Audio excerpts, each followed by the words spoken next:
Hello everyone, I'm Santiago, and today I'm gonna be testing Conan Exiles 1.0 on the GeForce GTX 750 Ti. I'll be doing 1080p, 900p and 720p. To skip to not those sections of the video, check the description below. Keep in mind that on 1080p I overclocked the GTX 750 Ti, I added 200 MHz to the core and 400 MHz to the VRAM. On 900p and 720p the overclock is disabled. So in this video I'll just show you two configurations per resolution. First I'll try to be over 30 frames per second with the highest quality possible, so my priority there will be quality over performance, and then I'll just lower the settings to the minimum to see what frame rate we get. So if you want a smoother experience, I don't care about the graphics, it's a good option. So well, in the options menu, in order to get better performance, I lowered effects and post-processing. That's usually what hits the frame rate the most on Unreal Engine 4 stuff. If you turn effects quality to the minimum, you won't have reflections on water, so the water will look like just a mist or something like that, very weird. Then foliage quality can also be an impact in performance, because on places with a lot of foliage you can usually get a big FPS hit. So for example, if you're in the desert you might have like 80 frames per second, but once you get to a place that there's a lot of palm trees, a lot of grass, you can usually drop to almost half the frame rate. Then general shadows was also an impact in performance, but it wasn't as big as I expected compared to the other ones I mentioned. Ambidistance can also be a hit, but it isn't as big of a hit compared to shadows and all that kind of stuff. And on the texture quality option,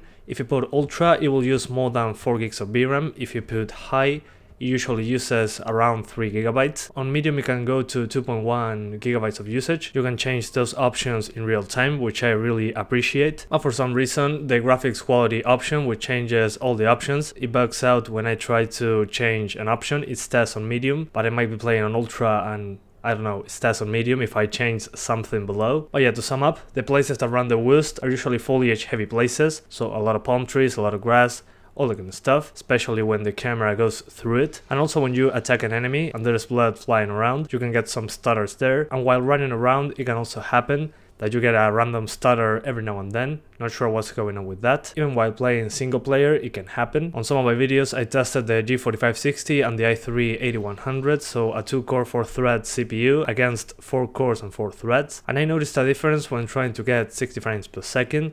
The 2-core 4-thread CPU was able to maintain 40 to 55 FPS, but on the other hand, the i3-8100 was able to stay over 50 frames per second the big majority of the time. So yeah, a quad-core CPU here should make a difference. I was expecting a higher frame rate with optimization and all that kind of stuff. Maybe they cannot do better than this, who knows?